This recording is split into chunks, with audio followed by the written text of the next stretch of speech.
Hello, नमस्कार, आदाब, सत श्री अकाल और अस्सलाम वालेकुम। मैं मोहम्मद अहमद काज़मी लेकर आया हूँ आपका पसंदीदा कार्यक्रम नज़र दुनिया पर। मिडिल ईस्ट में हर दिन अमेरिका और इजराइल के लिए मुश्किलात बढ़ रही हैं। जैसे जैसे ईरान और उस जैसा सियासी नज़रिया रखने वाले इस इलाके में मजबूत हो रहे हैं, इन दोनों मुल्कों के लिए हालात बिगड़ते जा रहे हैं। कल रमज़ान महीने का आखिरी जुमा है। इसे अलविदा जुमा भी कहा जाता है। ईरान के इस्लामिक रेवोल्यूशन के लीडर आयतुल्लाह खुमैनी ने रमज़ान के आखिरी जुमे को हर साल इंटरनेशनल कुद्स डे मनाने की शुरुआत की थी।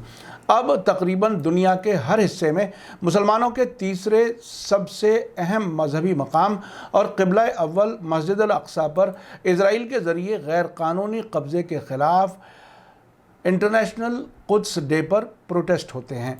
इस साल कोरोना के हालात की वजह से हो सकता है कुछ जगहों पर बड़े प्रोटेस्ट ना हो पाएं, लेकिन ईरान के इस्लामिक रेवोल्यूशनरी गार्ड कोर और लेबनान के हिजबुल्लाह की तरफ से इजराइल के ख़िलाफ़ बड़े बयानात आए हैं।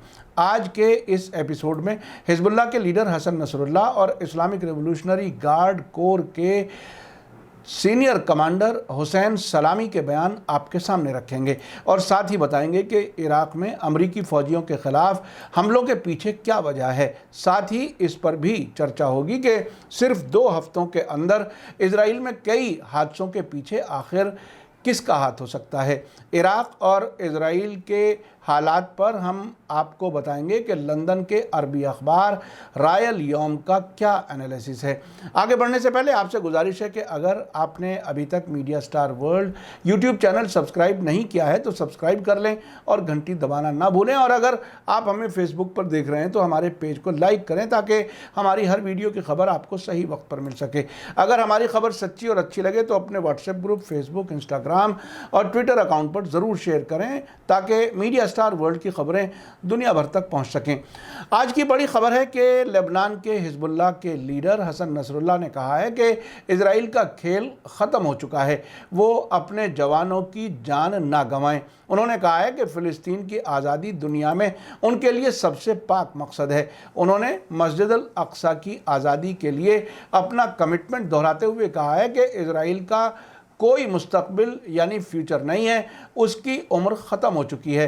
लेबनान के अलमनार टेलीविज़न के मुताबिक हसन नसरुल्लाह ने इंटरनेशनल कुद्स डे से एक दिन पहले अपनी तकरीर में कहा है कि आज ऐसे हालात मौजूद हैं जिससे कुद्स से मुताल्लिक़ हमारी ज़िम्मेदारी बढ़ गई है। उन्होंने कहा कि सही तर्क यानी लॉजिक और मंतिक का तकाजा ये है कि सभी काबिज़ ताकतें उन इलाक़ों से निकल जाएं जिन पर उन्होंने ताकत के ज़ोर पर कब्ज़ा किया हुआ है और उसे असल मालिक के हवाले कर दें। इसी दरमियान ईरान की इस्लामिक रेवोल्यूशनरी गार्ड कोर के सीनियर कमांडर जनरल हुसैन सलामी ने तेहरान में कहा है कि इजराइल की सिक्योरिटी हवा हो गई है। साथ ही कहा है कि अमेरिका भी सऊदी अरब को यमन की हार से नहीं बचा सकता और ये भी कि अमेरिका इलाके से बोरिया बिस्तर समेट रहा है। IRGC के सीनियर कमांडर जनरल हुसैन सलामी का कहना है कि इजरायली गिरावट का शिकार हैं और इस बार लगता है कि इजराइल के गिरने का सिलसिला अंदर से ही शुरू होगा।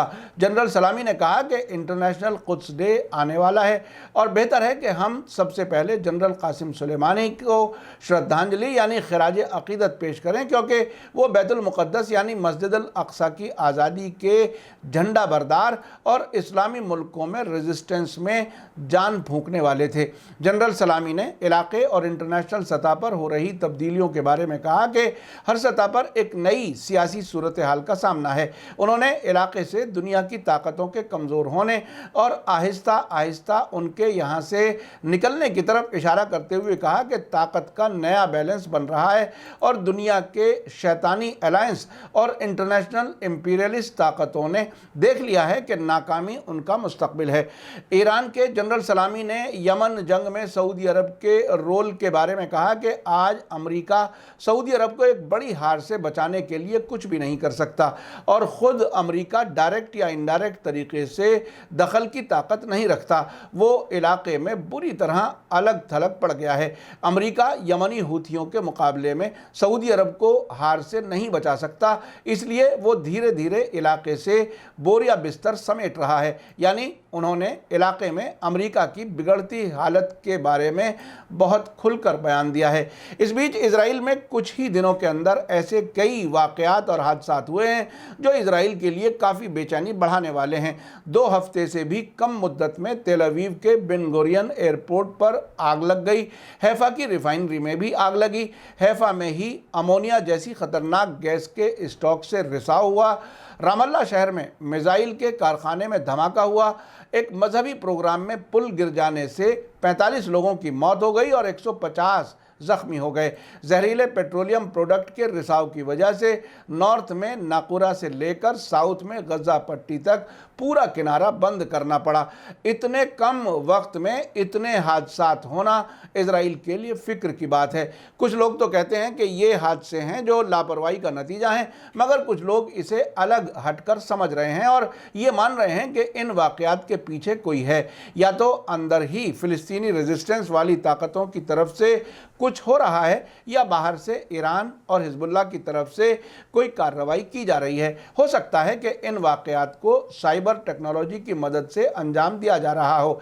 रायल यौम ने इन वाक़यात पर तबसरा करते हुए कहा है कि इस तरह के वाक़यात तीसरी दुनिया के किसी मुल्क में तो समझ में आ सकते हैं, लेकिन मिडिल ईस्ट में अपनी तरक्की का ढिंढोरा पीटने वाले इजराइल में इस तरह की हालत समझ से बाहर कही जा रही है। तेल का रिसाव, हैफा की आग, तेल अवीव की आग, रामल्ला के मिसाइल कारखाने में धमाके जैसे वाक़यात में अगर फिलिस्तीनी ग्रुप्स या हिजबुल्लाह या ईरान का हाथ हो तो ये कोई हैरत की बात नहीं है। इजराइल ने इन वाक़यात की रिपोर्टिंग पर सख्ती से रोक लगा रखी है। आपको याद दिला दूं कि पिछले कुछ हफ्तों में इजराइल और ईरान के माल बरदार समंदरी जहाज़ों पर हमले हुए हैं, जिनके लिए इन दोनों मुल्कों ने एक दूसरे पर इल्ज़ामात लगाए हैं। अभी हाल ही में ईरान के इस्फहान के नज़दीक नातांज न्यूक्लियर प्लांट पर साइबर हमले से बिजली अचानक कट गई थी, जिसके बारे में इजराइल पर इल्ज़ाम लगाया गया था। इसके जवाब में ईरान ने न्यूक्लियर एनरिचमेंट 20% से 60% तक बढ़ा दिया था। रायल यौम ने आगे लिखा है कि अगर हम वियना में ईरान के न्यूक्लियर समझौते के बारे में होने वाली बातचीत पर इजरायली सरकार की चिंता और नेतन्याहू के सरकार बनाने में नाकाम होने पर नज़र डालें तो समझ में आएगा कि इजरायली राइटर्स ने इजरायलियों को ये मशवरा क्यों देना शुरू कर दिया है कि वो अमेरिका और यूरोप की तरफ जाना यानी माइग्रेट करना शुरू कर दें, क्योंकि इजरायली सिस्टम तबाह होने की हालत के करीब पहुंच रहा है। इसी बीच रायल यौम ने अपने एक और आर्टिकल में इस बात पर चर्चा की है कि इराक में अमरीकी फ़ौजियों पर क्यों अचानक हमले तेज़ हो गए। अमरीकी फ़ौजियों पर ऐनुल असद छावनी पर गिरने वाली मिसाइलों का बगदाद पहुंची अमरीकी टीम के लिए क्या मैसेज है। रायल यौम लिखता है कि ये महसूस होता है कि इराक में अमरीकी फ़ौजियों की मौजूदगी के मुखालिफ ग्रुप्स ने अफगानिस्तान के तालिबान की तरह अमरीकी फ़ौजियों को ताकत का इस्तेमाल करके इराक से मार भगाने का फैसला कर लिया है। इराकी पार्लियामेंट जनवरी 2020 में एक रेजोल्यूशन पास करके इराक से अमरीकी फ़ौजियों के निकलने की मांग कर चुकी है।